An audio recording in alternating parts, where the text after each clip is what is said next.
discontinued the children's device, which included an 8-inch display and a projector that could display games on a mat. So they could play. What was it called? The Glow? Glow, GLOW. It's no longer. My God, it was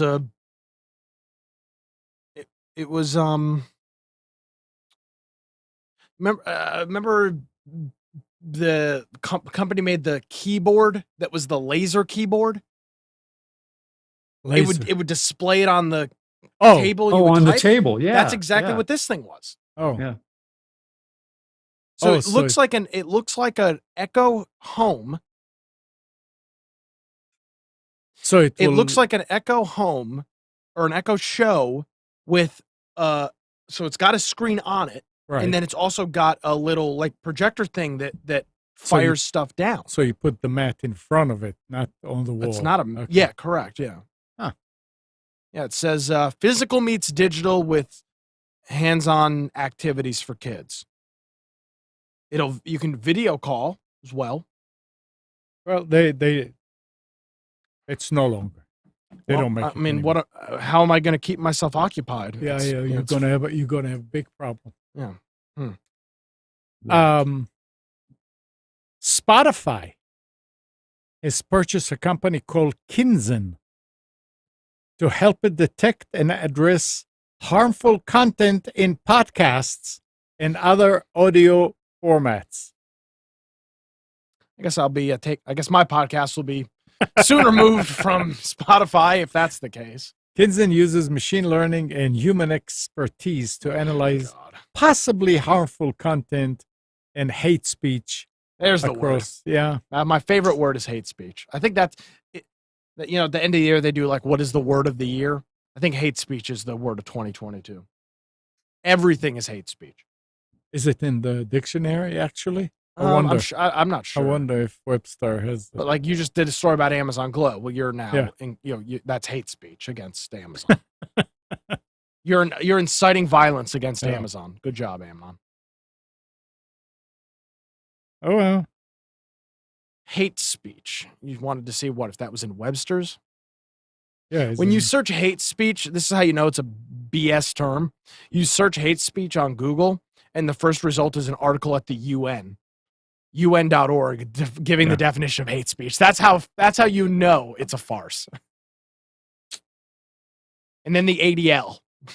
You just know that it's not. It does not appear to be in the dictionary.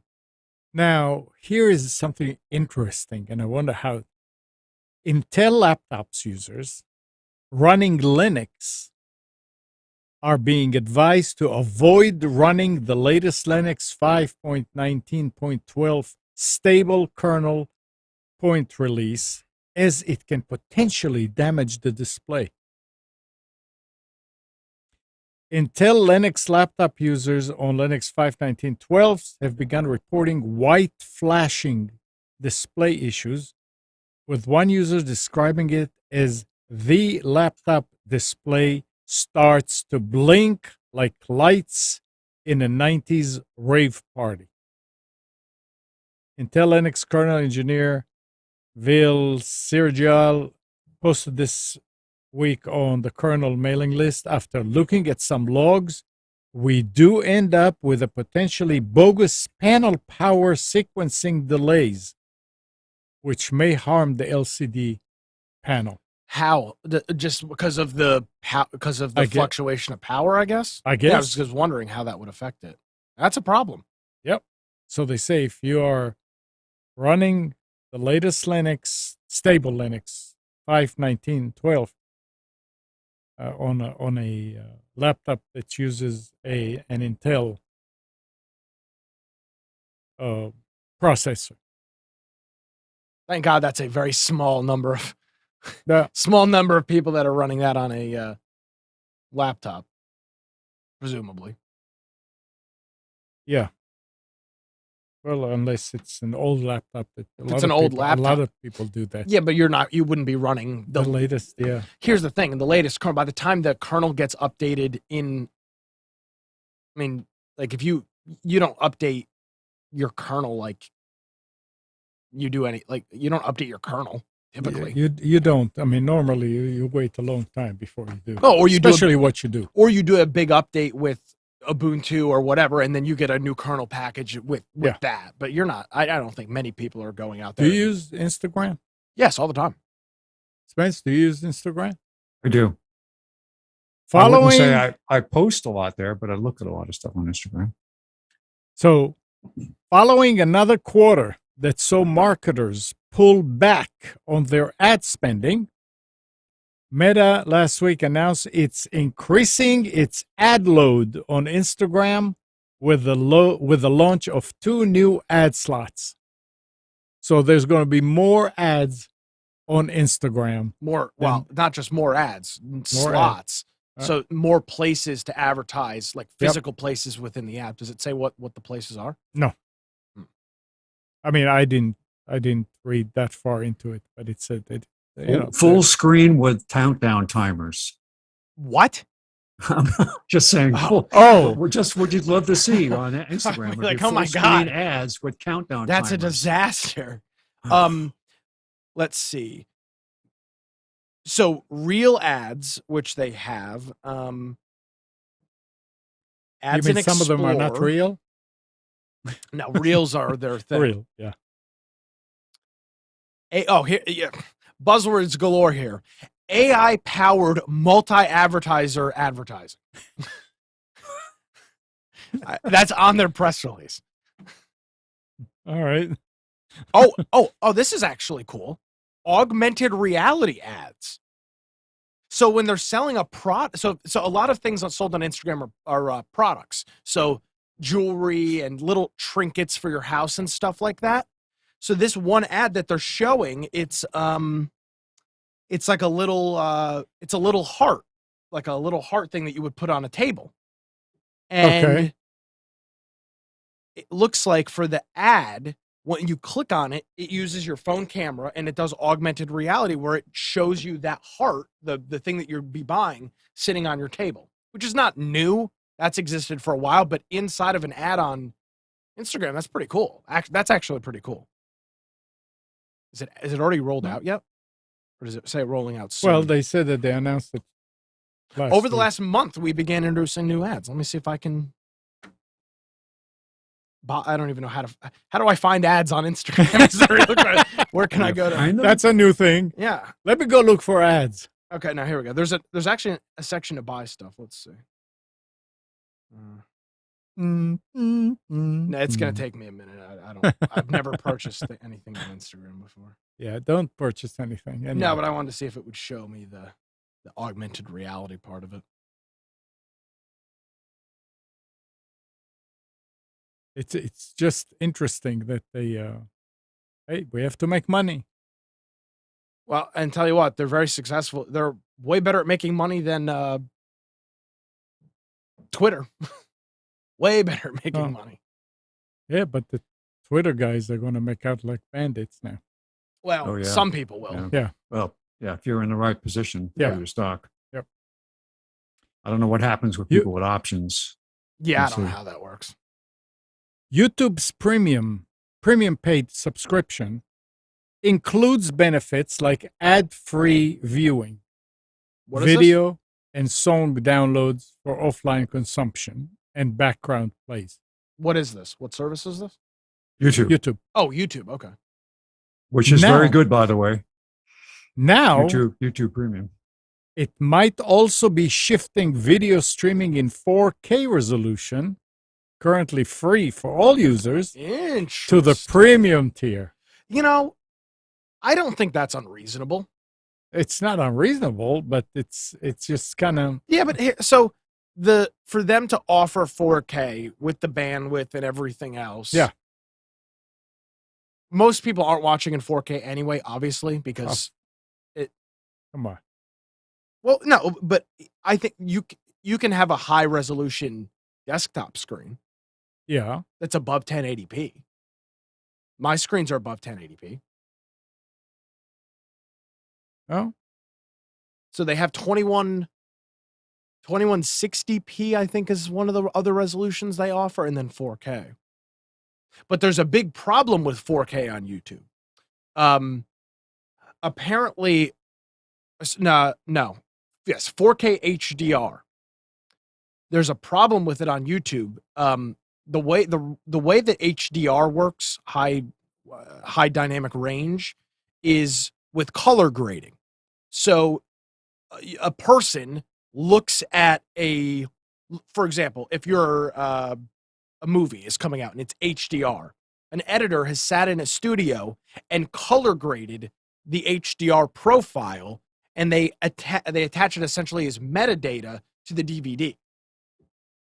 Because every piece of content is different. The HDR levels and the saturation levels are different. HDR is not one size fits all. That's why HDR, it's a thing that somebody has to do. Okay. YouTube doesn't allow people to upload their own 4K.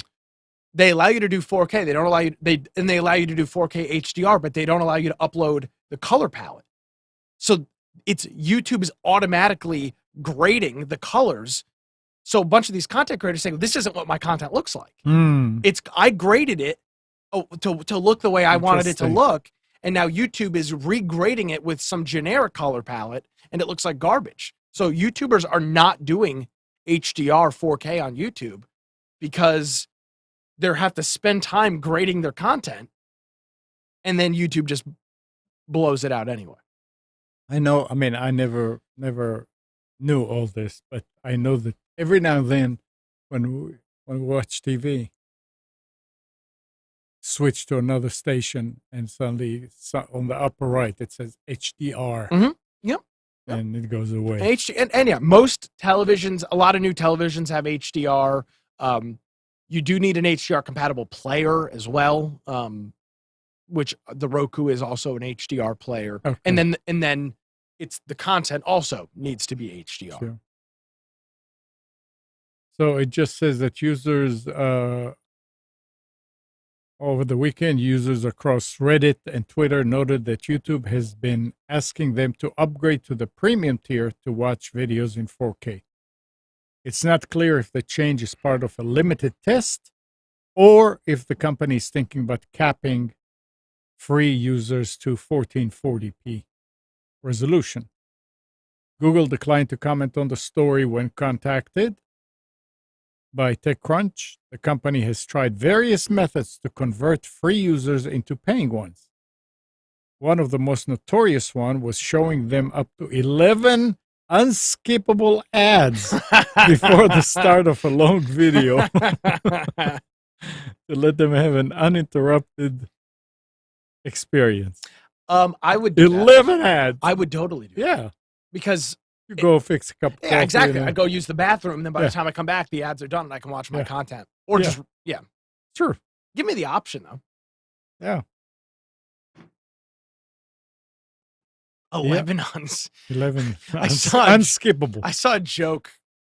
I saw a meme the other day, and it was an error in it must have been the way that it was displaying. A lot of these services, if you have a Roku, there's a lot of these free video apps like Freevee and all these other things, and they're free, but they're ad supported.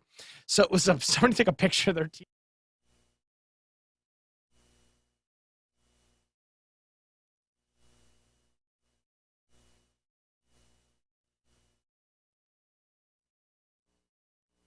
Welcome to Triangle BNI. Today's show is brought to you by Oak City Tech. We talk all the time about the digital world, the digital marketing world, how crowded, more importantly, how loud it is. Difficult to get your message through to your clients and your future clients, so you need professionals like Drago and his team at Oak City Tech. Whatever you need, they can do. If you go to oakcitytech.com, tell them what you're looking for. I know they'll be able to help you. Hi, everybody. My name is Mike Manning. Each week on Triangle BNI, we bring you a local small business success story. If you are not familiar with BNI, it is Business Networking International, the world's largest networking organization. Our little slice of heaven here in the Triangle, Raleigh, Durham, Chapel Hill, and the surrounding cities. Every week, about 30 chapters and around 520 members get together, and our job is to help each other grow our businesses. And our local small business success story today is Mike Hall with Trans World Business Advisors of Raleigh. Mike is in RD 34. The name of that chapter is Pay It Forward. They meet Friday mornings at 8 a.m. at the Outback Steakhouse on Walnut Street in Cary. So if you're in that area, you want to meet some very, very good business leaders and good referral partners, I know they'd love to have you visit. Good morning, Mike. How are you? Great, Mike. Great to be here. Glad to have you. Trans World Business Advisors, piece of cake job, ho-hum. All you do is help people buy and sell businesses. No big deal, right? Yeah, I have a team of closing coordinators who do everything. I usually just lay on the couch and watch reruns. Did you know math was going to be involved? Yes, I did. My aptitude in this area has grown exponentially since I've started doing this work. It's funny when we look back at high school. Well, I'm not going to need that, and I've thought that way about calculus. I don't know I don't know who needs that. Not me, but we look back sometimes. It's like, that is coming into play now. Seriously. Are you a numbers guy? Do you enjoy that now? To a certain extent, yes. In the aspect that numbers represent a story. Yep. We'll get more into my background in a little bit, but I am not a classic math person, to answer your question. But as numbers tell a story, it is very interesting to me. So you help people sell businesses, buy businesses. Yes, both. Yep. The primary focus we have is on helping business owners to kind of figure out what their end goal is, formulate an exit plan, and then help them to carry out that exit plan. But I also work with buyers as well. So let's talk about the seller side. And I love the planning ahead. You may not be ready today, but if you've got a business and you're kind of in that thinking about it stage, what's a couple things for that business owner to kind of start putting on paper? Kind of thoughts? Yeah, well, so many things, but I'll narrow it down. One of the most important things that a business owner has to stay on top of is keeping clean books. Yeah. Okay.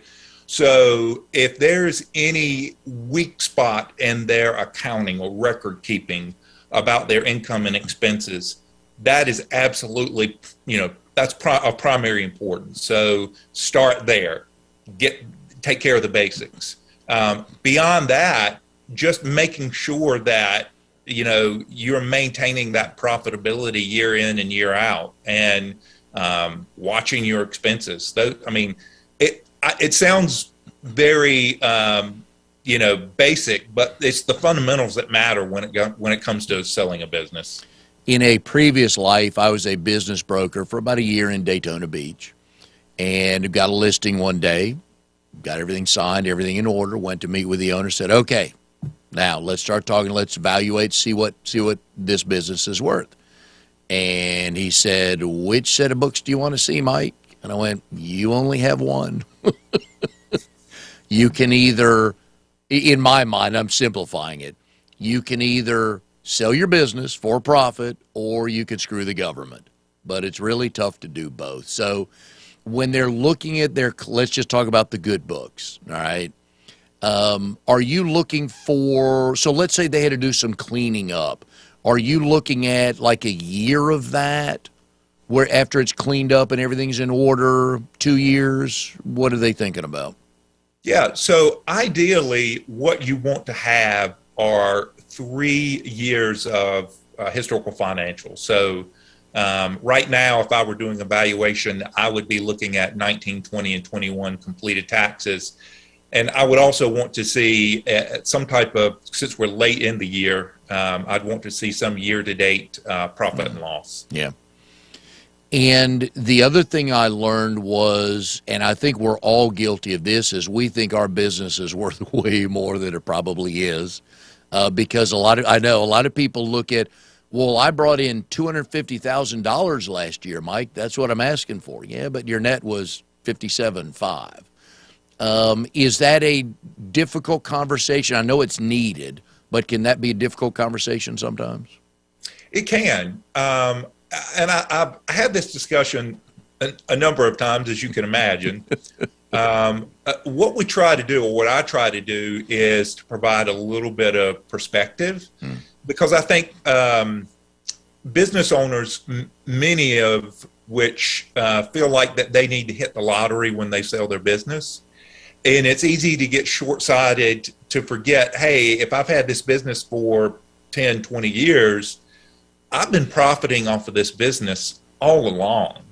And so I don't have to hit the jackpot when I go to sell it. And keeping that perspective in mind. But getting down to the brass tacks, the market is a very unforgiving force. and I sometimes I've lost potential clients because I do not overinflate valuations. I try to shoot very straight, very respectfully, very sensitively, but I'm going to shoot straight with you because I don't want to waste your time or mine when we go to sell if this thing is overpriced. It's kind of like pricing a house that you're about to sell. You can put $500,000 out there, but if all the comps say 410, you might be sitting there for a while with your house on the market. Absolutely. No doubt. Yeah, and trying to get to the point of thinking about selling your business. What I love that you guys do, and here's a shameless plug, but it matters, is the confidentiality that you put their business on the market. Because a lot of people, because the last thing you want to do is find out your employees and or your customers know you're selling. And that could cause a whole lot of phone calls you don't want.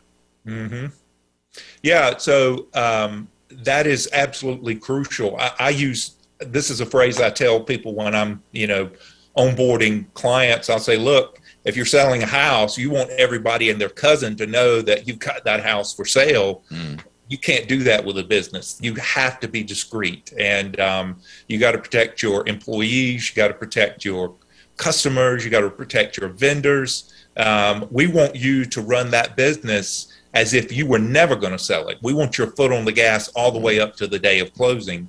And the only way that that's going to happen is if you've got somebody who can be an intermediary for you, who can do things very discreetly. And that is of absolute, importance to us. And I know there's no clear-cut answer for this question, but is there a window that they can expect if the economy's good, depending on what definition of good is, and the business is fairly priced, how long might some of those businesses be on the market? Yeah, that's a great question, and I get that quite often. So just here's a little stat for you. About 60 to 70% of businesses that get listed for sale never sell. Oh, it's very sobering. Yes. Now, thankfully, our average is much better than that. But the reason is we have very clear-cut criteria that we're looking for in a business that we list for sale.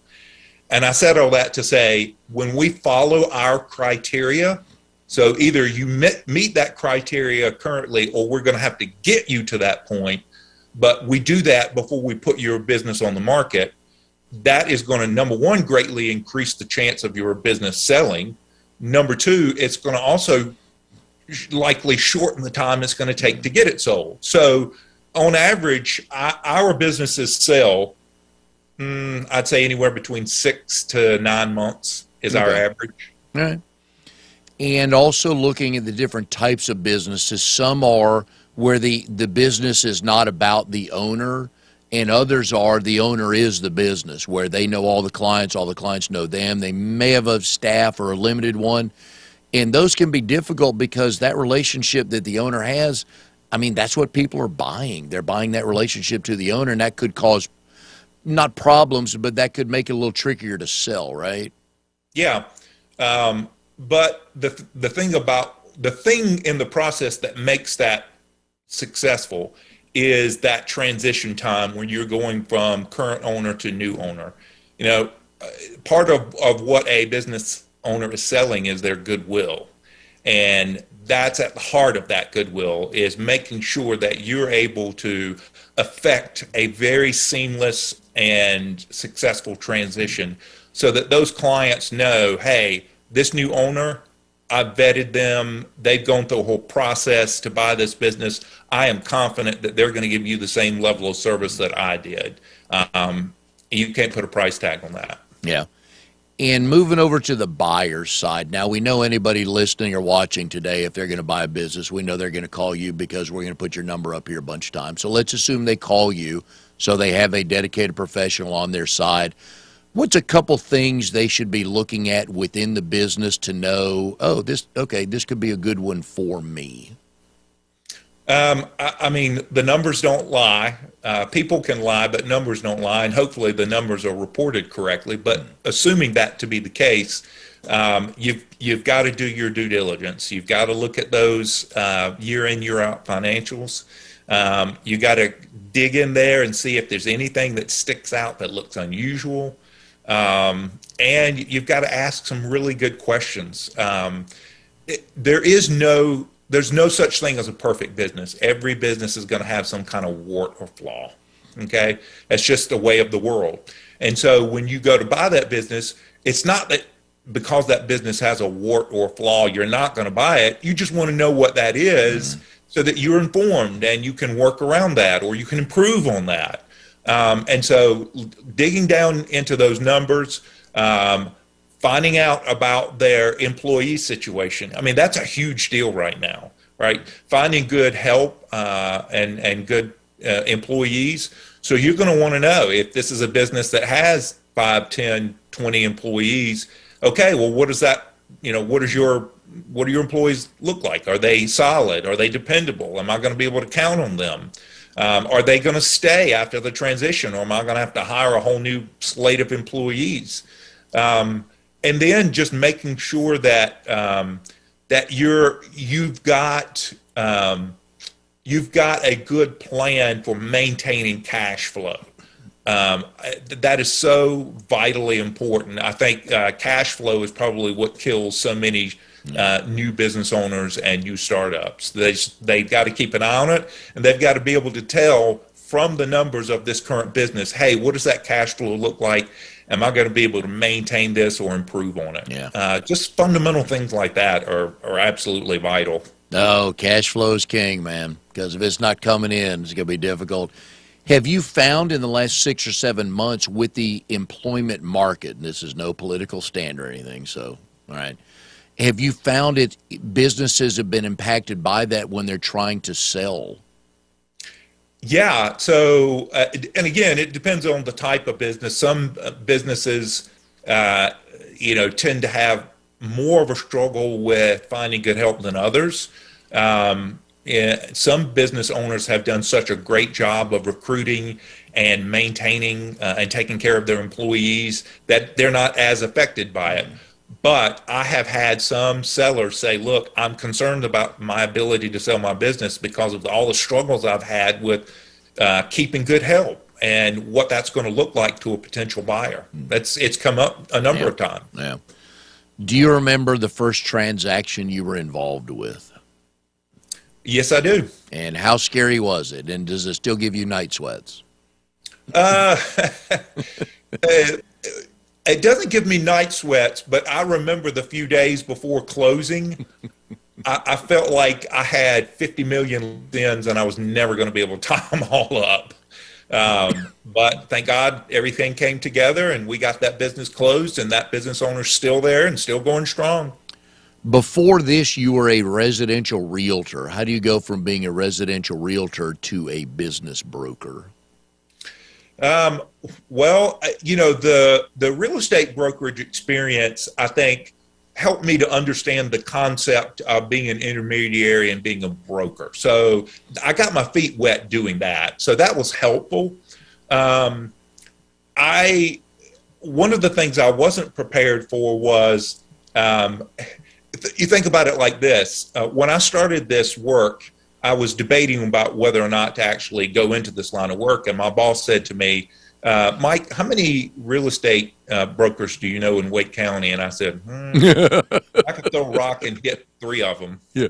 And I'm one of them. So yeah. I'm not saying anything, I'm not disparaging them. They do very hard work and it's not easy, but there's just a lot of us in Wake County. He said, "How many business brokers do you know?" I said, "One, you." Yeah. So that's a big difference. You are in a much narrower pool of providers when you're doing business brokerage versus real estate brokerage. And that can be a good thing, right? Mm-hmm. So I'm not having to compete with quite as many people for clients, but and it's also a nice bonus that whenever I go to visit a BNI, the chances of me finding a business broker in that group are almost non-existent. Oh, yeah. Yeah. Which was easier to sell, a house or a business?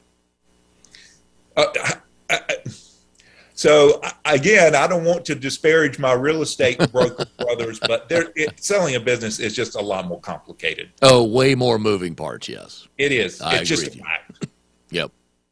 I agree with you on that. If you could represent the seller of any business today, who would you want to represent? I've been asked this question several times, and my answer is consistent. And people chuckle when I say it, but you'll understand when I say it. I would love to represent someone who does septic tanks or septic pumping or porta potties. Yeah. Why?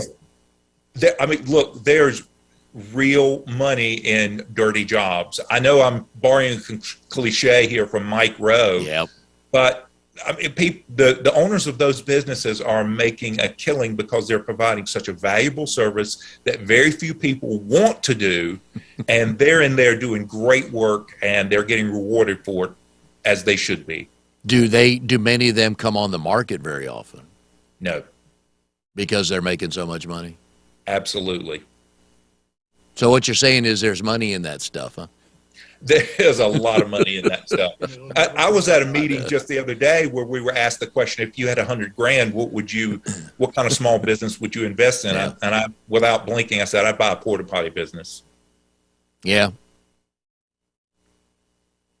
Yeah, it makes sense. I have no idea what they charge per, like at let's say there's a downtown festival this coming weekend, and they've contracted with whatever city it is for, 50 porta potties lined up over a mile strip.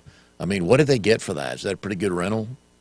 Yeah. So, that's the key, right? So, some of the most profitable businesses to sell are businesses that have recurring revenue. Oh, love and recurring that's part revenue. Of what this type of business is, because you're renting Yep. a piece of plastic and the service to keep that piece of plastic clean. And if you think about it, once you invest in your units, as long as you maintain them, they can last a long time.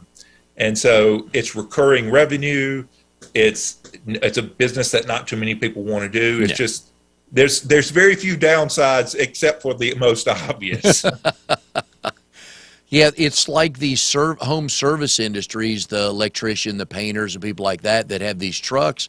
There's a price on that truck for every day and every week for that individual truck to make for the business to be profitable. Mm-hmm. Yeah, no, I love stuff like that. Because when you break it down to simple things, it's like, oh, okay, $1,200 a day, okay. Our average price is $900. Okay, all right. Instead of saying, hey, you need to bring in $250,000 to keep your 4 trucks running. He's like, and there comes the trouble right there. It's like, no, just break it down. I like that a lot. Absolutely. Well, cash flow is king, and margin is the breadwinner. I like that. Yeah. Well, and I know you run across this all the time, but I run across this in BNI every now and then, talking to people. They don't know their numbers. They know the phone's ringing. They don't know why. So they don't know the money and time they're spending is working. And if the phone's not ringing, they don't know why. And it's like, man, so let's talk about when the phone's ringing, you got to know where your numbers are coming from. Otherwise, you can't prove a lot or figure out. So if I'm spending $2,000 a month on door hangers and $2,000 a month on radio advertising, and I track neither, but the phone's ringing, what have I learned? Yeah, I mean, that is, I think, one of the the hardest concepts to get your arms around. So I've heard it explained before that there's three aspects to running a successful business, right? There's the customer service, there's the administration and accounting, and then there's the marketing piece. Mm-hmm. And the guy who I was listening to on a podcast one time said, look, you can be great at customer service. You can be great at, doing administrative slash financial. But if you don't get that marketing part right, you're going to starve to death. And it's absolutely correct. And you need to be able to quantify that and know where your dollars are going and how you can stretch them further and make the most of them.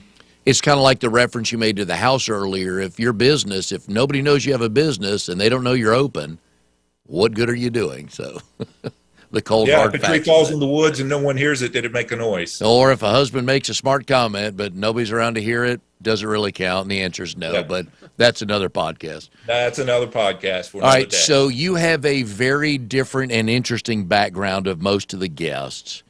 You have a theological and seminary background. Southeastern Baptist Theological Seminary, Crescent Christian Academy is where you went to school. And forgive me if I pronounce this wrong.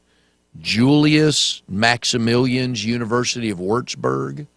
That is correct. All right, that's not in North Carolina, that much I know. I'm thinking Germany, right, or Austria? Germany. Okay. How did you get there? Okay. It's a long story, but while I was studying counseling for my graduate degree, I was working at a local church in the area, and I had a good friend of mine who was also working at that church, and he had been over to Germany for a trip to work with students. So it was a fascinating thing, and he said, you should come visit me while I'm over here this summer, at least come for a week or so. I had never been to Germany before, and honestly, I was kind of Germany neutral. I didn't have a bad opinion of Germany or a good opinion of Germany. It was just a place. But I went and stayed there for a couple of weeks, and then he and I came back to the States together at the end of his time there. And I absolutely fell in love with the place. The students were really neat kids to work with. The country is absolutely gorgeous. The food was amazing. There was just a lot to love about that country. Plus, I'm a history buff, so I mean, everywhere I turned was something historical and fascinating to me. So I really enjoyed it, and so I ended up going back there to serve. To work in a couple of different churches, helping them with their students over about a 2-year period. Very nice. Did you take advantage of traveling around Europe while you were there?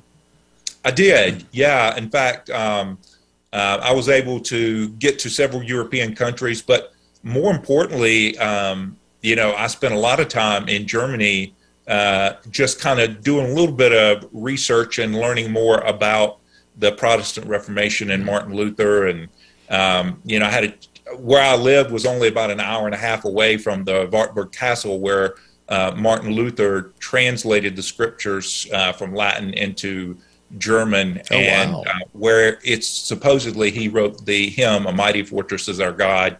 And I was able to tour that many times and see that bit of history, and it was absolutely fascinating. Wow, I like that. And the history there, you could have stayed. You could still be there today, learning and learning things in that world. And I know it probably would have been fun to hang over there. Yeah, I've got a niece in Germany. Her husband's stationed in the Army over there, and every now and then on Facebook they'll just pop up with pictures. Hey, we're in Austria. Decided to come over here, and it's basically kind of like driving from, I think, Raleigh to Richmond. Sometimes when you go to these European countries, it's just not that big a deal. It's just like us crossing state lines here. Yeah, no, and that was one really cool thing. So while I was at that university in Würzburg, I joined a fraternity, men's fraternity, and I got to be good friends with some guys in a sort of a brother fraternity in the same town. And one guy in particular, he was a tour guide and was a student and spoke excellent English, and we got along great. So there were a number of trips that we took together, but one of the more memorable ones was when he took me down to Salzburg, Austria, which it took us maybe about 6 or 7 hours. Maybe it was 8 hours now that I think about it, to get from where we lived, where we were, over all the way over to Salzburg. And absolutely beautiful, gorgeous. Yeah, love the movie Sound of Music. I bet it's, gorgeous over there. Yep. So Crescent Christian Academy is the one in Durham. Yeah. Where you went, correct? Yep. What was the best thing about going to high school there? So I felt like at that school and at that time, we just had a great sense of community. We had a great high school choir that I was able to take part in, and we toured and traveled, and it was just a great environment to grow up in.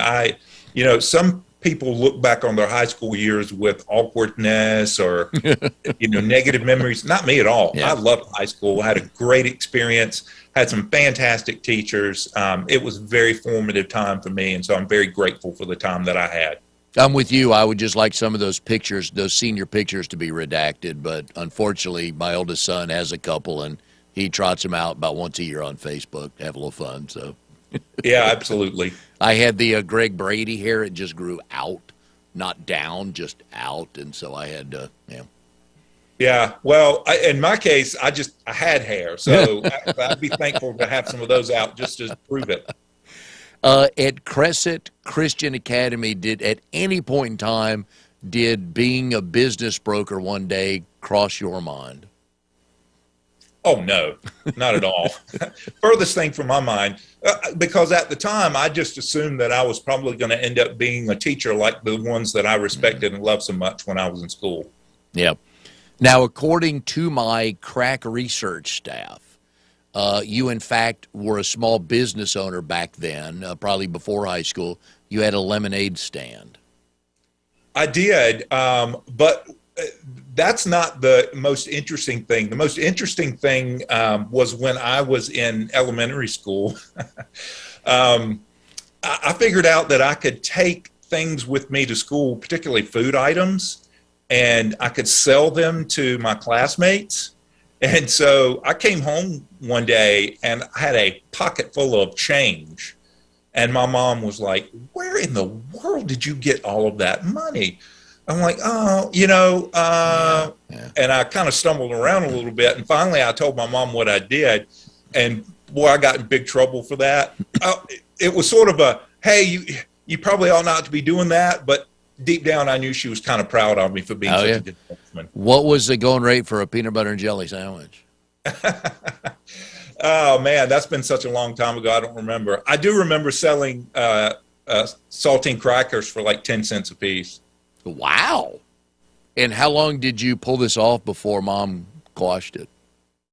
I probably only did it for maybe a couple of weeks before she got wise. My mom is a very sharp and wonderful lady, and so it's hard to get too much by her. Well, and usually we learn, as parents, we learn things at the washing machine when we're checking through pockets.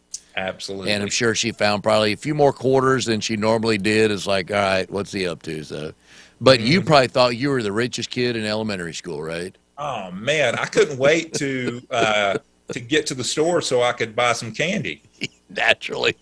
Nothing about investing here. We're going straight to the candy aisle, right? Exactly.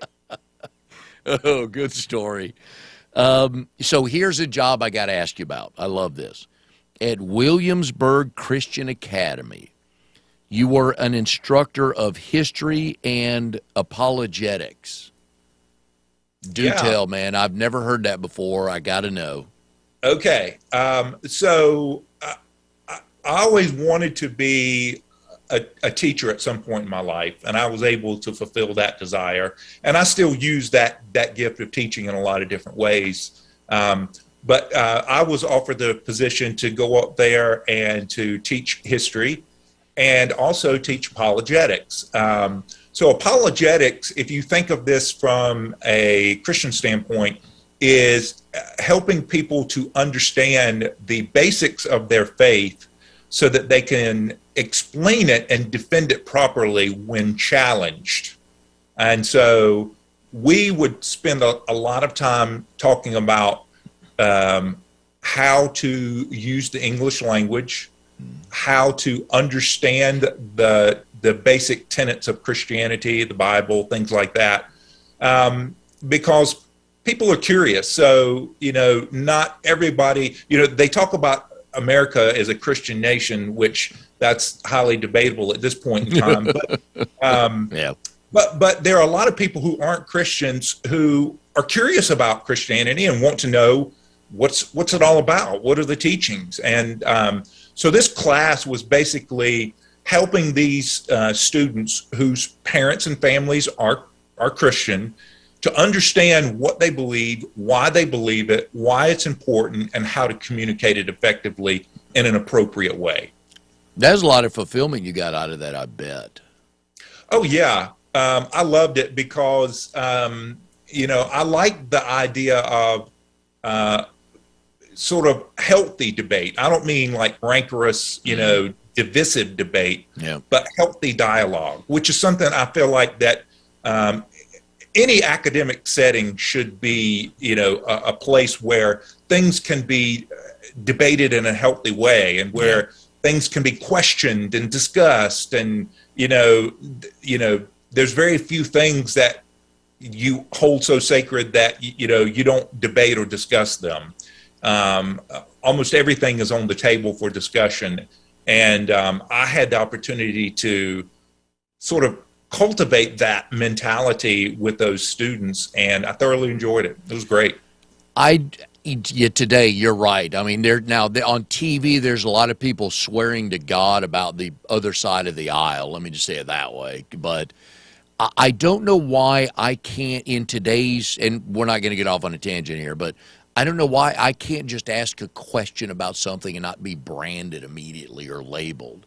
I'm like, don't you want to learn? Like, okay, so if you and I disagree on something and we're good friends, I'm like, I'd ask you about it. I just want to know. I'm not trying to change your mind, just trying to understand. Because sometimes it's good for all of us to defend what we believe and what we say. Yeah, absolutely. This is one thing, again, not getting political, but in the environment in which we live now, people can't have civil discourse. Yep. Everything's got to get nasty really quick. I'm no fan of that at all. Now, if you were to ask me, are there some things that I believe and hold to that I'm not going to back down from? Mm-hmm. Absolutely. Yeah. But I don't go around beating up people on the head with those ideas. I take it to the marketplace and we talk about it like adults. And if someone sees my point of view, great. If they don't, that's okay. Yeah. But I feel like we've lost that. And that's why I enjoyed teaching that class so much, because that's exactly what we did. We created that environment for us to have a marketplace of ideas, to discuss things, and, to give these students some critical thinking skills and some communication skills so that, they would be equipped for life to be able to carry out civil discourse and, of course, share what they believe. And I hate it that we've lost that in this country. I'm with you. I enjoy good, healthy discussion just to learn. And, we can still have a glass of tea or a beer or go play golf, whatever. I'm not going to lose you. Anyways. All right, so let's get on to one of your favorite topics. Your wife, Patty. Mm-hmm. I always like to ask folks on the show, how did you meet? And do you both tell the story the same way?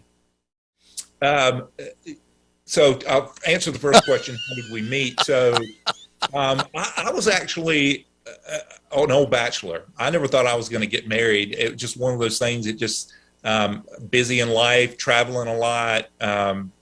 It wasn't that I was against it. It just one of those things. And so I happened to be in it was a Christian dating site, and I happened to notice this lady, her profile, and I thought, well, the things that she writes in this profile intrigued me, because I had very high criteria in terms of belief and faith, and the things she wrote, they were very touching. And so I thought, I'd really like to get to know this lady. So long story short, we ended up connecting and communicating back and forth. She was living in California at the time, and she had or has a brother-in-law and sister and two nephews who live in Apex, and she was debating whether or not should I move to North Carolina, because she's a nurse, and so she was thinking about getting a job at one of the major hospitals here,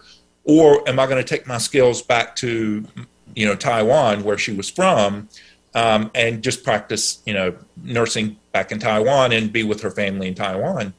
And so once we met and started discussing and sharing ideas and just getting to know one another, she decided that, hey, I think I want to try North Carolina. And so I'd like to think that I was a big part of that. So she moved to the area, and we ended up getting married. And I am so much better for it. We will say today at 11:38-ish Eastern time that was the reason why she moved to Apex. We will make it so. It is now on tape, so it cannot be refuted. So, yes. There you go. I like it. That's my story, and I'm sticking to it. Now, does she tell the story the way you tell it? Well, like any lovely lady, she puts a lot more color and detail into it. Yeah. Us men are pretty much, straight to the point, but the essentials are the same. But once she got a good look at that mug of yours, she thought, I'm moving. I got to see more of that, right? Yes. Well, I mean, that obviously was an attracting factor, but man, when she saw how hard a worker I was, yeah. and how I'm just, compassionate and caring and all these other things, and it's getting kind of deep in here, so we better move on. Yeah, and 51% snark, right? Exactly. All right, so tell us why you're a bachelor right now. Okay, thank you for asking that. So this is my first extended period of bachelorhood since we've been married. We're been married going on 5 years now, but my wife, she sacrificed a lot, to be with me and to live here. Now she's a citizen of the United States now, but the only family she has here now are her brother-in-law, sister, and nephews, and me. All of her other family in Taiwan. So because of COVID, she hasn't seen her mom and her brother and sister and nephews and all in Taiwan for 2 years because of COVID. Wow. And so she graduated from ECU with her Doctor of Nurse Practitioner degree back in May, passed her board exam first time, brilliant lady. And we both decided that since now she's in the process of discovering what nurse practitioner jobs might be out there, it would be better for her to take a trip to visit her family now before she starts a new position, if it works out for her to be able to do that. And so I couldn't be gone for that long. She wanted to go for 5 weeks.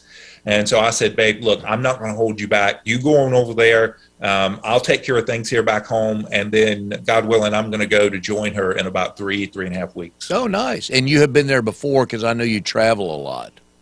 Yeah, so this will be my third trip to Taiwan. Right. You enjoy it over there? Oh, man, it is a beautiful country. Beautiful country. The food there is amazing.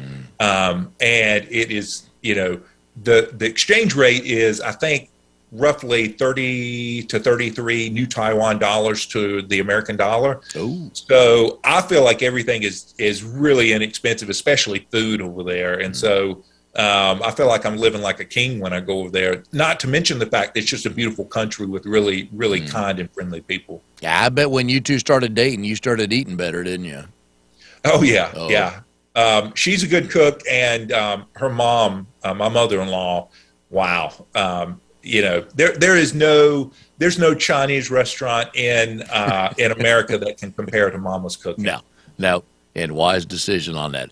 All right, so another interesting thing I found out about you, and I'm going to butcher the word here, but you said you are a Enneagram 2? How do I say that? That you thrive off helping people. Yeah, so... what is that? I've never heard that before. Yeah, so I honestly don't know. I'm not an Enneagram scholar. I did take that test, and I did like what it told me. I felt like it was somewhat accurate that I enjoy coaching people up, helping them, assisting them to be successful. I derive great fulfillment from that. And so in a lot of ways, I see myself as like the CO or the consigliere, if you want to use the Godfather term, who's standing beside, someone, helping them, giving them good wisdom and advice, and helping them to be successful. I like that. I'd never heard that word before, so I like this show. I learned something today. Yeah. Is there a industry that's kind of become your wheelhouse that you enjoy representing? Yeah. So, I mentioned Dirty Jobs. Yeah. I love service-related businesses, and I've worked with several of them before. I've got some right now that I'm working with. I enjoy working with just good, salt of the earth people who are out there getting it done. And I don't exclusively represent service-related businesses, but when I get the opportunity to work with one, I certainly relish it. Are you licensed in Taiwan so in 3.5 weeks you can make money while you're visiting? No, but that's an interesting discussion. And I have actually been doing a little bit of research about how businesses get transferred in Taiwan. And at some point in the future, I would very much like to understand how that works in Taiwan and how I might be able to practice my skills over there, because they have a very, very robust entrepreneurial market and spirit over there that I greatly admire. And you would be able to write off those trips. You take what you can, Mike. See, I'm looking out for you, man. I'm looking out for you. Absolutely. Now, I know when you see your wife, you're going to give her a big old hug and a kiss. So what gift are we taking to mother-in-law to stay in her good graces? Okay, so interesting that you mentioned this. So culturally speaking, there's certain gifts you should never give an older person. And I had to learn this. I didn't learn this lesson the hard way, but I did learn some other cultural lessons the hard way. So this one I was able to be spared. But in Taiwanese and maybe even in Chinese culture, you should never give an older person a clock or a watch. Oh, I get it. Yeah. Because if you do, it's essentially saying, I'm sort of counting down until you die. Yeah. So I know not to do that.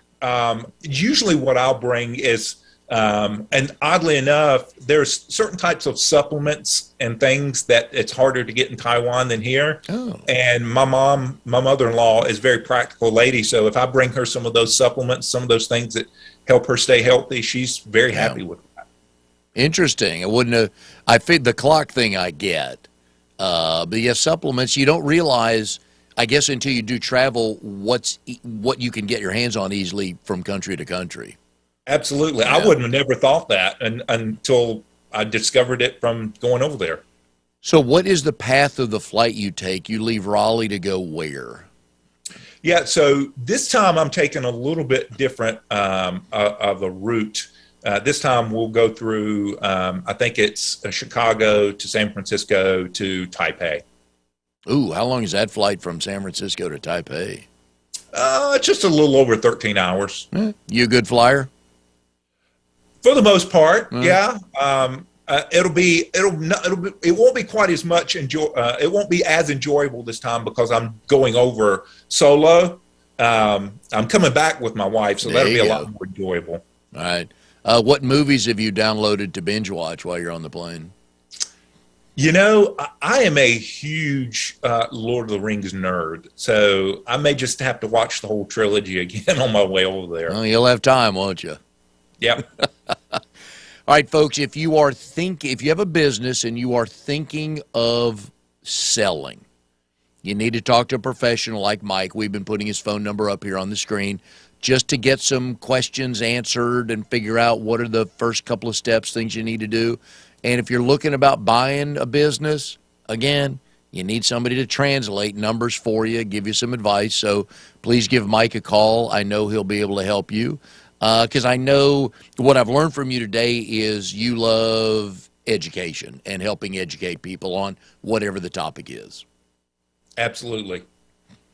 All right, so folks, give Mike a call. Mike, I've enjoyed it very much today. I did not know I was going to get the selling food in elementary school story, but so when I log each show, I just have a little bullet point on what it is, and so you may, the next time I do an email introduction for you to someone else, I'll likely tag that, hey, ask Mike about his business in elementary school. So, yeah. But again, it starts. Start them young, man. Start them young. But it starts an email intro off on a good note because we're laughing about stories. So, enjoyed it very much.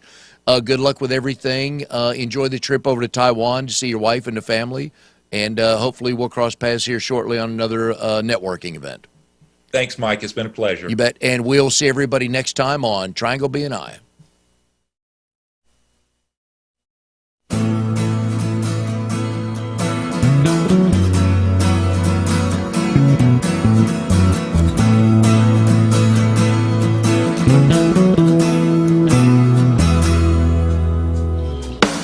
You are tuned to the Nissan Communications Network. If you tuned in too late, you can always watch each program in its entirety or download an MP3 audio file of it in the archives section at nissancommunications.com. Don't forget to subscribe to our YouTube channel, follow us on Twitter, and like us on Facebook.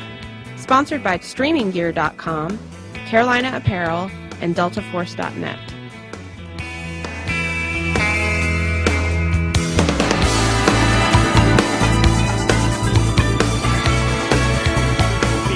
And it was like 2 of 47 ads or something like that. And presumably it was the 47 was an error. It would not have played 47 ads. But it was interesting to see, oh, I have to watch 47 ads to watch Maybe it content. keeps track of the ads that you haven't seen yet. That's one thing that I like about the Roku channel is when a commercial comes on, it tells you how many. Yeah, it's 104, 204, 304, Yeah. 404. Yeah, Hulu will do that also. Oh, yeah. Well, and think about nice. that. You go from cable, where it was just network television, where it's just ads for, could be 3 minutes, could be 5 minutes or 2 minutes. You really don't have any idea. Yeah, it actually has a number of ads coming and countdown timer for how much longer. Freevee has that on Roku. Yeah. Freeview, something like that. The Federal Communication Commission is threatening to block calls from voice service providers that have yet to take meaningful action against illegal robocalls. Ruh-roh. Last Monday, the FCC announced that it was beginning the process to remove providers from the agency's robocall mitigation database for failing to fully implement STAR-SHAKEN anti-robocall protocols into their networks. If the companies fail to meet these requirements over the next 2 weeks, compliant providers will be forced to block their calls. This is a new era. If a provider doesn't meet its obligation under the law, it now faces expulsion from America's phone network. Fines alone aren't enough, the FCC chairwoman said. Providers that don't follow our rules and make it easy to scam consumers will now face swift consequences. This So, is actual enforcement. I'm hoping that they will do it. Yeah, because you have all these VoIP providers. Yep. There was that. Didn't we cover a story? I don't know how I remember these things. It was like 2 years ago, maybe longer. There was a VoIP company in Texas. You remember that? And they were making a fortune. They're making hundreds of thousands of dollars a month I don't remember. because of Yeah. spammers. That was essentially their only Oh, customer. yeah, they're making money. Yeah. I mean, there's no doubt. But it was a that- U.S. based company, and everybody was like, "What the hell? Like, Yeah. what are you guys doing?" The next thing I got to go after is spam text messaging. That's become a real problem. That- Spence, you see that on your phone too? Spence, What's that? spam text Sure. messages. Or you Yes. get they're getting pretty egregious. I get them from Amazon, AT&T, the best one is I heard you talking about earlier, CVS. Yes. I don't know. I get these weird ones that your prescription is ready. And I do get a prescription from CVS, but it's not that because that's a FedEx delivery. Yeah, I get those too. There's all kinds of interesting, and some of them you just have to wait a second to say, wait a second, let me look at this. Let me dig down into this before I never click on anything without researching it anymore. But some of them are very clever. They are getting savvy in how to go through to get through. Yeah, I always say if they only would put that kind of energy into doing something useful. Well, for them it is very useful. They make a fortune. Yeah, I was using the Messages app for text on on your Google. Android. And a couple of weeks ago, I realized, hey, I lost all the history for a few of my contacts. It was just gone. Rebooted the phone, went to try to restore from Google, nothing. I said, okay, I don't like that. So I went ahead and I downloaded one called Textra. Oh, yeah, I used to use Textra. And in the beginning, boy, there were a bunch of these spam messages until you block them all, and it's nice. Nick, where were you accessing Amazon Access? What was the link? I'll put a link in chat to it. I mean, I you did can a search on it, and it takes me to a Midway login, which I'm like, what is this? I'm not logging in here. Sorry, asking me for my Amazon credentials. I just put it in chat. That's the page. It's thanks. not, of course, in typical Amazon fashion, it's amazon.com/B ? Node equals 24891. They don't have a static page for it with a URL. Well, but that's where it is.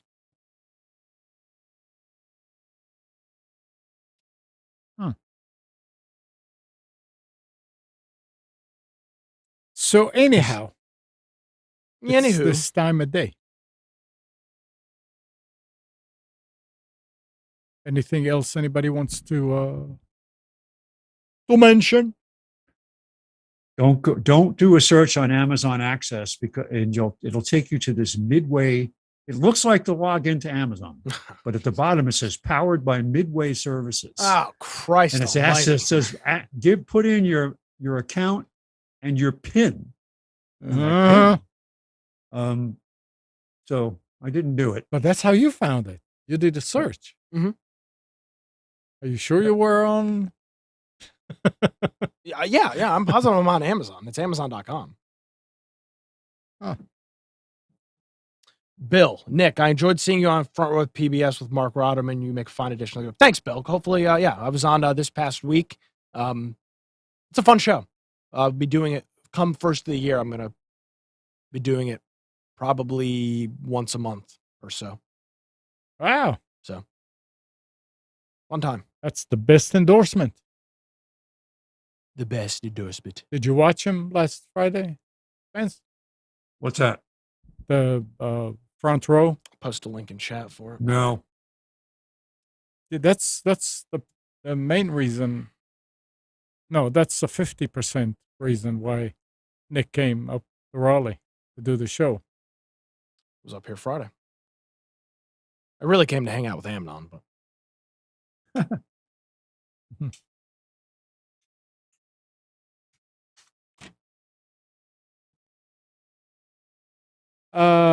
Anything else? thanks for being such a good host, Amnon. Appreciate it. Oh, you're welcome. Yeah, there it is. He just put it. Not sure when I'll be back, but I'll be back. I'll be back. He'll be back. Something else that I wanted to mention, and now I just can't remember what it was. I should have wrote it down. Yeah. Anyway, Spence, anything else you want to to add? Be careful out there. Okay. There's always somebody lurking, trying to separate you from something you like. Next week's show, we're going to tell ghost stories as we approach Halloween. That's it. Have some next week. I'm going to have some spooky specials. That I want it. I can't find. Who's going to watch what's supposedly the final version of Halloween? It's not going to be the one with the one with what's her name? Yeah, well, she's supposed to this is the last one because I thought the last one was the last one. When they got they're making another one after the last one where they're in the hospital and everything. It looks like they're claiming this is the last. Right, the last one is like he dies. Spoiler alert. Well, I guess Jason's still alive. Yeah. Oh, yeah. They don't die. They never die. And all this stuff. Yeah, the last one was actually pretty good. I enjoyed it. They the Halloween movies are all filmed in Wilmington, by the way. Really? Yep, they all filmed at EUE Studios in Wilmington. Yeah. The last one was filmed there. And they, when they built the Halloween, there's of course always the infamous running around houses and all that other stupid stuff. But when they do those, they build an entire neighborhood inside of the soundstage, paved roads. I mean, it literally looks like a neighborhood. I went in there once back when I worked at my IT job. Couldn't bring they confiscate your phone so you can't take pictures, and they were lighting a house on fire inside of a soundstage. It was pretty cool. Yeah, they did a bunch of movies and series in Wilmington. Yeah, Wilmington was going to be the East Coast. It is Hollywood. There's a lot of stuff. A lot of kind of quiet because they criticized the state for not offering the incentives that some other states like Georgia offer. Yeah, well, and so it's been kind of quietly happening in the background. Yeah, it's coming back. Still doing it. Yeah, it's not as good as it was, but it's better. It's a lot of like CW shows and stuff like that. One Tree Hill was filmed down there. That was a big deal. Yeah, a lot. Do you remember? Have you ever stopped by the little town of Burgaw? Of course, I drive. Yeah, where they have that one street that they use for filming. I haven't seen the 1950s street. I haven't seen the street, cool. But yeah, Burgaw is a cool town. The home of the Burgaw, home of the North Carolina Blueberry Festival, in case you were wondering. Yep. Back after this.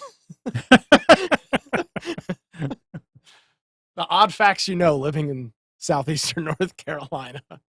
There's a good burger place and blueberries in Burgaw. That's all I know. And a couple gas stations. And how do you say it? Burgaw, Burgaw, I think. Yeah, it was the name of my daughter's dorm over at NC State. She was in Burgaw. Now, if you're a local, you say it's people say Burgaw. Burgaw. If you're local, it's Burgaw, or as I like to pronounce it, Burgaw.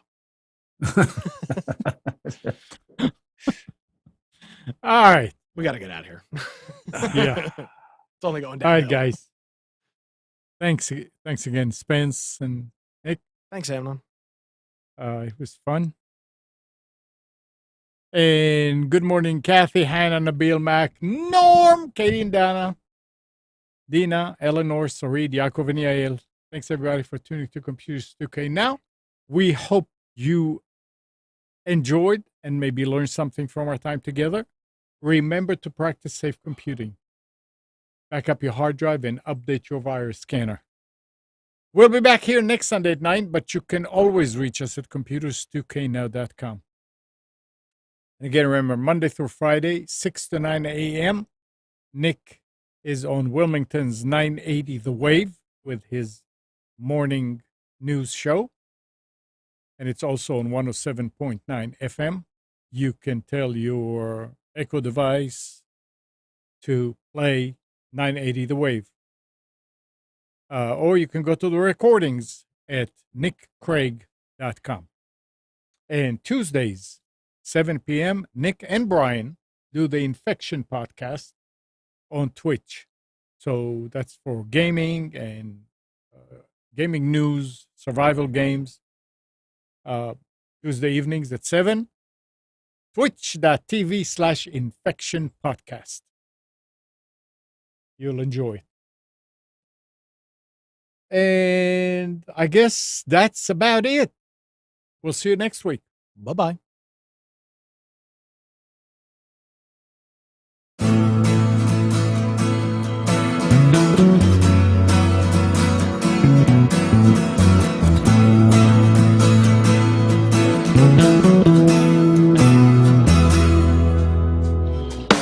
You are tuned to the Nissan Communications Network. If you tuned in too late, you can always watch each program in its entirety or download an MP3 audio file of it in the archives section at nissancommunications.com. Don't forget to subscribe to our YouTube channel, follow us on Twitter, and like us on Facebook. Sponsored by StreamingGear.com, Carolina Apparel, and DeltaForce.net.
Hello and good afternoon. Welcome to the Lessons of Vietnam show.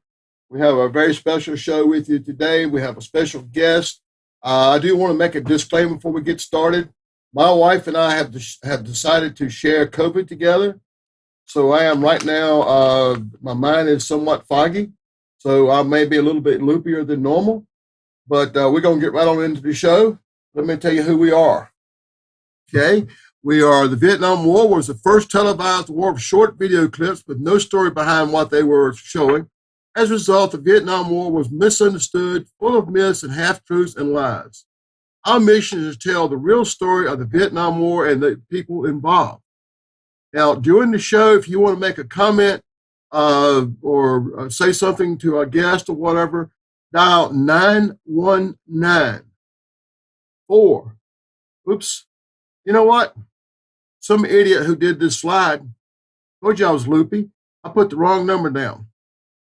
Amnon, can you tell them what the number is? 919-518-7345. Geez. 919-518-9773. Thank you. Thank you. I put my number down instead. Or come in on Skype at Computers 2K Voice.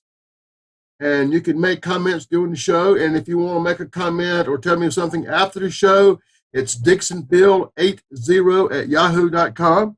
This show is brought to you from the studios of Nissan Communications, whose voice you just heard giving you the right telephone number. I am your host, producer, editor, researcher, and bottle washer, Bill Dixon, Vietnam 67 and 68. As we get going, I do want to tell everybody, if you are a veteran, you know of a veteran, or you're a veteran family, and with all the things that are going on right now with gas and everything else, if you are stressed, please reach out. Reach out because there's somebody out there that needs to talk to you. It's amazing how that makes a difference. The number is 1-800-273-8255 and press 1, which will get you through someone who can talk with veterans. So let's go ahead and get on the show because I want to make sure we get everything in. How many out there know what this flag stands for? It's an honor nobody wants to be a member of.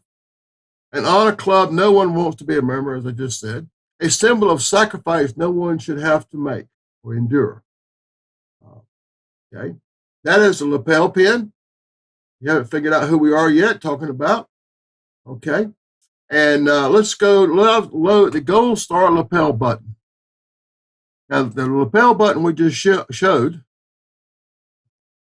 is, oops, there it is.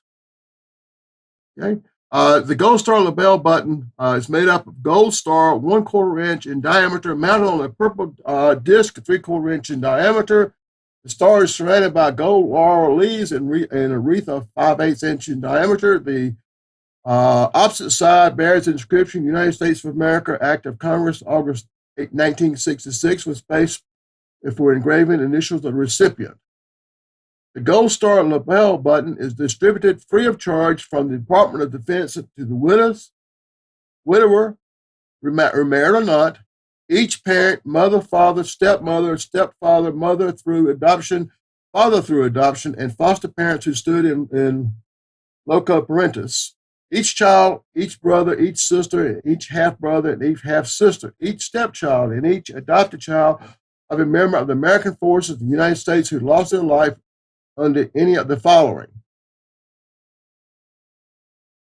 During World War I and then World War II, or any subsequent period of armed hostilities in which the United States was engaged in before July 1st, 1958, and any time since June 30th, 1958, while engaged in an action against an enemy of the United States, while engaged in military operations involving conflict with an opposing foreign force, while serving with friendly forces engaged in an armed conflict in which the United States is not the belligerent party against an opposing armed forces. Blue Star Service Flag. The service lapel button shall be blue star on a white rectangular field within a red border, 3 16 inch by 3 inch in overall size. The shades and colors of the detailed dimensions shall be in accordance with the manufacturer instructions furnished to licensed manufacturers by the Department of the Army. And I said lapel button, but that is a flag. That is a Blue Star flag. There's a big difference, which I'm getting ready to tell you about. The blue star, the service lapel button worn by members of the immediate family shall signify that one or more service members are service in the American forces of the United States under conditions specified above. For service flags, multiple blue stars are not authorized on the lapel button. History of the Gold Star family designation. The phrase Gold Star family dates back to World War I, when military families displayed service flags featuring a blue star for every immediate family member serving in the armed forces. The star's color would be changed to gold if the family lost a loved one in the war, hence the term Gold Star family. Individual military family members who lost a loved one also started to be referred to as Gold Star wives, Gold Star mothers, and so forth.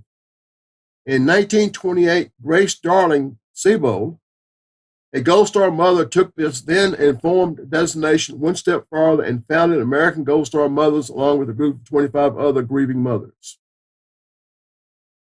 A few years later, in 1936, President Franklin Delano Roosevelt built upon this growing movement to honor the mothers of deceased service members and their designation the last Sunday of September as National Gold Star Mothers Day. Today, we still celebrate National Gold Star Mothers Day, and this year is on Sunday, September 25th, 2022. American Gold Star Mothers Incorporated is a congressionally chartered veteran service organization. The members work to preserve the memory of their fallen children through service to the military and veteran community. As the U.S. became involved in other global conflicts, particularly World War II, new organizations and ways to honor Gold Star family members appeared as the number of grieving military families rose. In 1945, the Gold Star Wives of America organization was created, and in 1947, the Department of Defense created the Gold Star lapel pin. The pin, which features a star on a purple circular background, can only be worn by the immediate family of service members killed in combat. In 1973, the Department of Defense created a similar next of kin deceased personnel lapel pin to give it to the family members of service members who lost their lives while serving but did not die in combat. Today, the military continues to issue Gold Star lapel pins or next of kin deceased personnel lapel pins to spouses, parents, and children of fallen members of the military. That is the Gold Star flag that you will see flying from time to time. Now, how can you help honor Gold Star families? Even though the laws can never be fulfilled, Gold Star families deserve to be honored for the sacrifice of their loved ones. Since March 1991, USC's base support for the families of the following program have supported every dignified transfer at Dover Air Force Base. USO also supports families who have made the ultimate sacrifice through their partnership with organizations such as the Fisher House. Okay. You can honor Gold Star families through your local community by educating your friends and family about what it means to be a Gold Star family. Chad Graham, President and CEO of the Herschel Woody Williams Medal of Honor Foundation, a nonprofit that builds Gold Star Family Memorials, said, "So many communities, they don't know what a Gold Star family is. Every community needs to realize that Gold Star families are living amongst them." We're here to tell you of another way you can honor National Gold Star families. Make a comment during the show or to speak with a guest, which I'm going to tell you about in a minute. I'm keeping it secret. Just dial 919, and I got the wrong telephone number. 518-9773.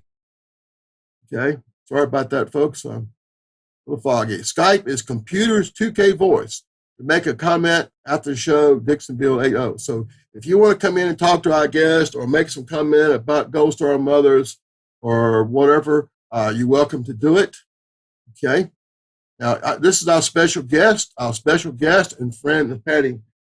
And I want to tell you all about who her credentials are here for. She's North Carolina Department President of American Gold Star Mothers. She's the co-chairman for the dinner we're going to be talking about. I present to you my friend and Gold Star mother, Patty. Hi. Thank you. I think I just realized I spelled your name wrong on your title up there too. So. That's okay. Thank you. I appreciate you having me on the show today. Well, I appreciate you coming on the show. You've got a special function coming up that we want to make sure that everybody out there, Gold Star mothers across the state, and along with the Gold Star mothers, you had another special group that you wanted to include that sometimes get left out. And what I'd like for you to do is tell us a little bit about the dinner, and before that, tell us about the group that you want to include as far as being able to come to the dinner, who's invited, and so forth. Thank you. So on August 27th at the Durham Sheraton Imperial, we are going to be hosting a statewide Gold Star family dinner. This is, to our knowledge, this is the first time that a group has organized one that's statewide. Many of our local communities through the Purple Heart Foundation have had Purple Heart dinners, and they've included Gold Star mothers as honorees. But a comment was made to us at one of the dinners by a father who came up. He had been sitting there beside his wife during the entire dinner when she was honored, and he was not recognized. And that was, we appreciate the fact that everybody loves their mom and the mothers receive a lot of recognition. But there are so many other family members out there who feel a loss as acutely as the mother. And that's the father, the brothers, the sisters, the children, the spouse, and the whole extended family. So what we've sought to do is create an event that will honor the entire surviving family members of someone who has lost their life either in combat or in connection to their service to the military. And that's kind of where the different group that you're talking about comes in. So the term, you outlined a little bit what the Gold Star family designation and the purple-backed lapel pin means. But you also talked about the next of kin lapel button that is issued by the Department of Defense.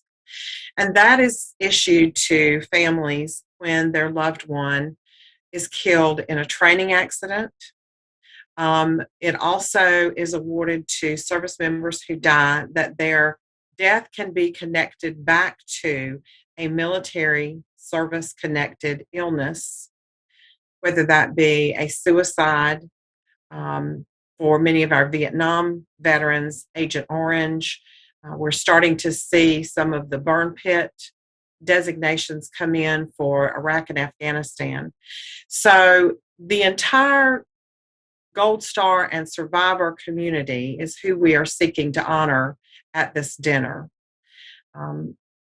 We are not discriminating based on the manner of death, is just the easy black and white way to put it.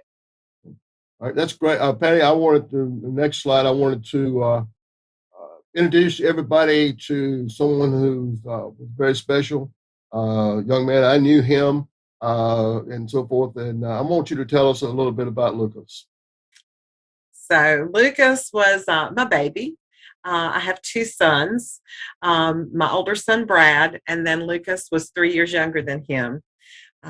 Lucas came to us when he was 17 years old and wanted us to sign for him to go into the military. He had shot on a high-powered rifle team sponsored by the Sir Walter Gun Club since the time he was 12, and they were mentored by the Marine Corps rifle team out of Quantico.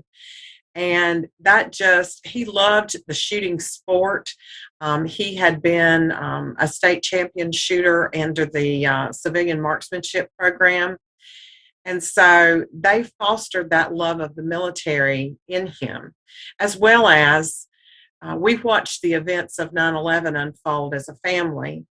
And he felt a strong desire as a patriot that he wanted to serve his country and make sure that we weren't ever attacked on our soil again. So, as I said, he came to his father and I when he was 17 and wanted us to sign for him to go into the military. So, Mom wanted him to go to college. So I said, okay, I'll sign for you, but I want you to go into the Army Reserve so that you can still go to college at the same time. So that's what he did. He was assigned to the 805th Military Police Company out of Cary, North Carolina. He went to basic and AIT at Fort Leonard Wood. As I said, he was a military policeman. So when he came back, he finished 1 year of college, but he had all this training, and he was a soldier's soldier. He joined the military not to sit back and school and that kind of thing. So an opportunity came up for him to deploy with a military police company out of Tampa, Florida. And so in March of 2009, he deployed to Basra, Iraq for his first deployment. He was there for a year. When I say it was a safe deployment, they didn't lose anyone on that deployment. It was, as a family member, it was safe. Now, I'm sure they still did and saw things that they should not have had to see and do, but everyone came home, and that's what mattered to us. So once he got home, in April of 2010, his home unit out of Cary had been put on orders that they were going to deploy, and they were supposed to go to Afghanistan, which was really exciting for Lucas. He was an adrenaline junkie. So he had been to Iraq, been there, done that. He wanted to go to Afghanistan. So he jumped through all the hoops that he needed to do as far as medical clearances and that kind of thing in order to be ready for a deployment again that was supposed to happen in the fall of 2010. As anyone who's ever served in any branch of the military knows, those schedules are kind of moving targets. And so the fall of 2010 stretched into the spring of 2011. And oh, by the way, by the time they finally got their orders, they were not going to Afghanistan, but they were going back to Iraq. So Lucas left on May 19th, 2011, headed right back to Basra, Iraq, where he had just spent a year. Now, the soldiers out there, you have soldiers' hearts and service members' hearts, and you can just imagine how frustrating that was for him. He was not happy at all about going right back to the same place. And I was not worried as a family member because he had been there a year and come back. And so for me, I felt this false sense of security that, okay, this is going to be fine. He'll go and he'll be there a year and he'll come back home again. But about 45 days in, after they got boots on the ground, he was in the lead vehicle in a convoy as they went out on mission bright and early on the morning of July the 15th, 2011. And their vehicle was hit with one of the cell phone detonated projectiles on the side of the road.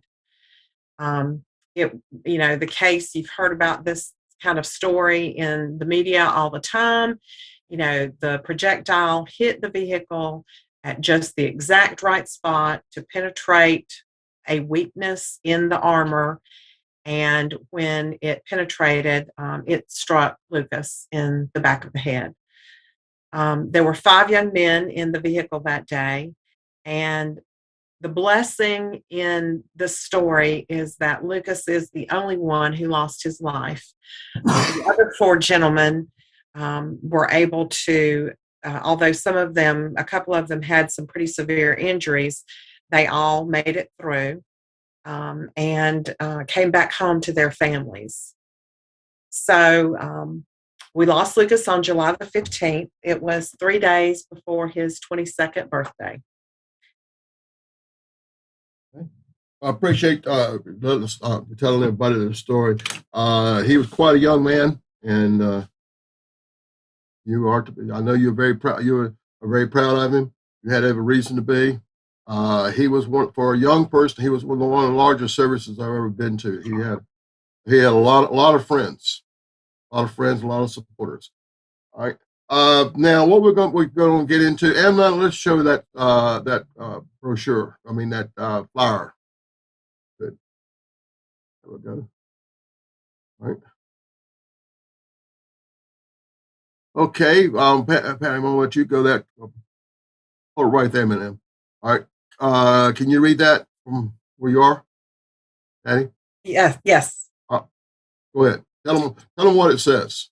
Okay. So, as I mentioned before, I am the co-chair of a committee organizing the first ever statewide Gold Star Family Dinner in North Carolina to recognize the families of military members who have died as a result of or in connection with serving in the military. We want to honor the families, the service members' ultimate sacrifice while acknowledging their families' loss, grief, and continued healing. Now, this is one thing that I want to stress, and this is where we need your listeners' help. We want to recognize the surviving family members of fallen service members from all eras. And right now, it's easy for us to find and identify those who were served in Iraq and Afghanistan. But there are so many family members out there who lost loved ones in World War I, World War II, Korea, Vietnam, Desert Storm. And we want those families to know that we still remember their loss also. You've got the children who are now my age who lost a parent in Vietnam, who maybe never knew their parent. And